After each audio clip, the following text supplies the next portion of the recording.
So, let's run straight into picks of the week. What we got for you, Harry? Classic pick? Classic pick of the week. First up, we're changing up the order this week. Switching it up. So my classic pick of the week is from 1974. It's an action film, action disaster film called The Towering Inferno. And it has a beast cast. But I'll tell you about that in a second. So the basic premise of the film is there's this new beautiful 138 story glass tower that's about to open in LA. And then a fire breaks out in it, in the upper floors, and there's people in there still, and they have to get the people out. There's a party on the top floor, firemen arrive. Let me tell you who's in it. Steve McQueen, Paul Newman, Faye Dunaway, William Holden, Robert Vaughn, Fred Astaire. That's just to name some of them. I'm also forgetting pre-madness, just running back O.J. Simpson. I love that you're giving him the madness excuse. But carry on. Well, how is the movie? The movie is fantastic. It is the quintessential disaster film, in my opinion. It is the first really of its kind.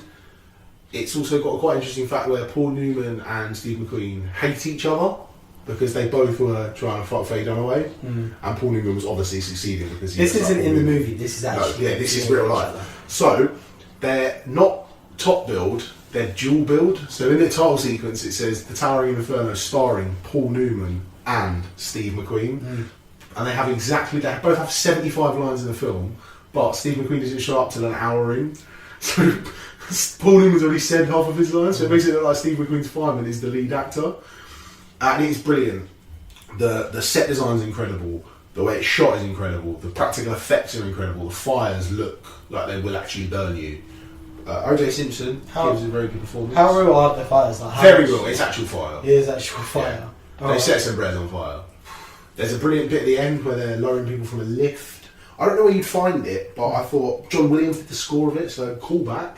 John Williams, continuity. It's based on a book. It's 165 minutes, so it's quite long. But it's made for 14 million. It made 139 million in the box office in 1974. That's a lot. So that's a shitload of money. But mostly because of the beast. It's the highest grossing film of 1974. Yeah. It won Fred Astaire an Oscar. It was like a well done your Fred Astaire Oscar. Yeah. He probably should have won it for some other stuff, Top Hat mostly. But it is brilliant. It's brilliant. It's one of the few films Steve McQueen had to be convinced to do. So Steve McQueen's got a long history of turning down films. Ocean's 11. What was he say? He turned down loads. If you go to Wikipedia, you see all the stuff he turned down. This is white Steve McQueen, not black Steve McQueen as well. Not the director. The man who died of cancer and is in Bullet. Yeah. That one. Yeah, he's brilliant in it. He's cool. You've basically assembled the two coolest men to ever live and walk the earth in Steve McQueen and Paul Newman. Okay. They are so cool. Even in with mutton chops and like big lapelled 1970s jackets, they still look cool. It still works. I recommend it more than if you're gonna watch a disaster film. Don't watch San Andreas with The Rock. Watch The Towering Inferno. Well, hang on, it's got The Rock in it. It does have The Rock in it, but imagine if The Rock was in Towering Inferno. Then I'm in. Because then I would come right in my pants right away. Well, let's quickly move on. My first regular pick of the week is The Mechanic. Not the original. No. Only because I haven't seen the original. The original's really good. Yeah. Charlie Bronson. But I think that's why the remake is actually pretty good. They do dumb it down a little bit because Jason Statham is meant to be the lead actor.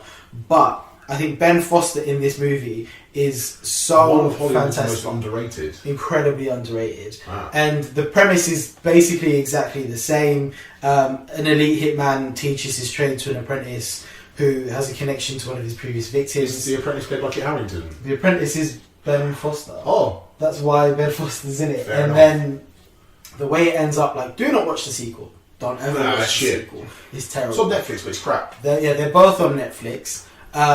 Wait, where was the Tower Inferno one? Is it anywhere? Nah, you'll find it somewhere. It's normally on chat. It's normally on Film 4 at some point. It's on like a Sunday, but it's bare long. That's true. But The Mechanic is a surprisingly nuanced story that involves Jason Statham. There are a lot of things that you need to pick up the second time around because you don't see it the first time, and the ending develops in a way that you're like, oh shit, that's brilliant. And I don't want to ruin it because it's actually quite. Would we go as far as to say Statham's best film? Quite possibly, yeah. In terms of talent wise, I think it is the best overall film. Not necessarily the most enjoyable film Crank. he's done. Crank or War. I really like War. Do you know what I really like? Yeah. Blitz. We'll talk about that later. But The Mechanic is his best film in terms of quality. Yeah. What's your first pick? My first actual pick is a film called The Salvation with Mads Mikkelsen from 2014. This is a Norwegian Western. Right? You wouldn't have thought those two things go well together. Where's it set? The West. Okay. I'll read you the synopsis. In 1870s America, the fury of a notorious gang leader is unleashed when a peaceful American settler avenges the death of his family. Then the cowardly fellow townspeople betray him. He is forced to hunt down the outlaws alone. Do you know who's in this film? Mads Mikkelsen. Mads Mikkelsen. Ava Green. Jeffrey Dean Morgan. But the kicker, and the best one of them all, Eric fucking Cantona. Yes. It is fucking incredible, this film. It is got Mads Mikkelsen, one of his arguably, people like Mads Mikkelsen, he's Newell he's not. Because this film, he's powerful in it. Like, he's frighteningly good. Wait, I mean, I've never thought of Mads Mikkelsen being new on the scene, but... Well, no, I mean, I there was a know period what where, you're saying, after Bond, he sort of faded away. For a lot of people, he is now a thing, and he wasn't always in that, It's on Amazon Prime. I don't know how long it'll be on there for, but it's on there. I watched it on there. And it is so good. Like, I think it's only 90 minutes, 92 minutes. It is one of the best Westerns, I think, of maybe the last 20 years. There's not many Westerns made anymore, but this is one of the best of them. That and probably Tombstone, and maybe the 310 to Yuma. Yeah. And Unforgiven. How do we get Unforgiven? I forget Unforgiven. I mean, it's because it's a little bit older, isn't it? Yeah, but it's absolutely brilliant. Like, the way he hunts these people, he doesn't say a lot. Ava Green is like, woo! Ava Green's Girls, that's how I know I like girls. Ava Green. He only knew he liked girls from 2014. Yeah. So my second pick is a Korean film called Train to Busan. Zombies in that. Well, because here's the thing, right? I watched it off the trailer because it is basically, the story is a man who is a fund manager, takes his daughter to go see his ex-wife in Busan, but as he gets on the train, there's a nationwide epidemic, which is a disease that turns people basically into zombies. But this movie is so unexpectedly powerful in the sense that the message is nothing to do with the zombies. I think this is the thing with Korean and Japanese, Eastern film. The way that their directors work they have a clear message going into a film, and then they'll layer a genre on top. And this is the quintessential example of this. It doesn't rely too much on jump scares, because most of the time you see the zombies, it's just, when do they notice the people? So they set up a few basic rules.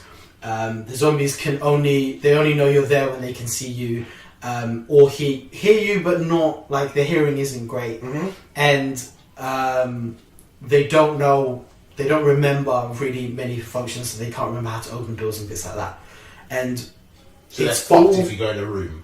Well, because it's all on a train. It's all in a train, and they're all trying to make these automatic doors manual so that they can slide them across. But if they can still see them through the glass doors, eventually you break through the glass. And I'll get that. Coats. Oh, they wet newspaper. Smart. Or spray deodorant on some of them. But anyway, the whole thing about the movie is that it basically, for the last hour, becomes a fable about a lot of about caring for your fellow man, and it changes up so much that you're like, oh shit, I should really feel a lot better about this. Yeah. The one thing, for the layman is that it is completely in Korean. Every character is a Korean person, and you will have to watch subtitles. But it's free on Amazon Prime, and it's a quality film.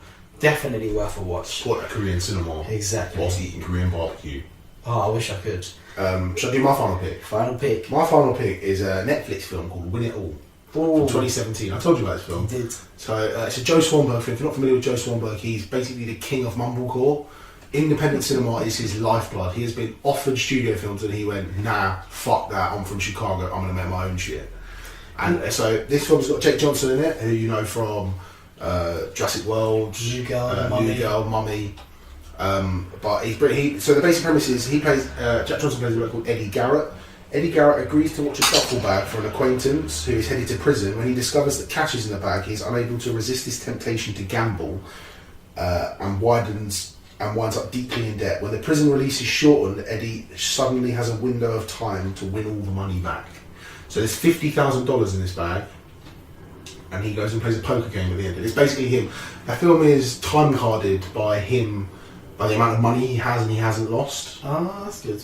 So at the start he's up, and then he goes on a losing streak, and then he gets back on it when he meets this lovely woman. Joe Trudeau's in it as well from Brooklyn Nine-Nine and The State. If you've not seen, it's brilliant. It's funny, it's sad. It's basically a film about addiction, about how one man wants to overcome this addiction. Keegan-Michael Key's in it as well. Yes. He plays his sponsor, and then it's got a brilliant, nice little touch at the end where they're counting the money, and he goes, "You're over, bro." And he's like, "What? Count it again?" He goes, "No, I counted it 4 times." I hope you haven't ruined this film. There's $400 too much in this bag. Yeah. I haven't ruined it. Okay. Watch it. It's like a little sting at the end of the film. It's really good. It's 88 minutes. It's on Netflix. It's a Netflix original. It's Mumblecore. Joe Swanberg's next film is with Adam Sandler, which Adam Sandler's getting a lot of Oscar buzz about that film. So hopefully it'll do really well. Watch this one. Rate it. Tell your friends to watch it as well. So that was the picks of the week. If you like this video, give it a thumbs up and share it on Facebook, anywhere you want really. But follow us on Facebook at The Late Review UK. Follow us on Twitter at The Late Review UK and on the website TLRUK.com. Loads more videos coming up, so keep an eye on it.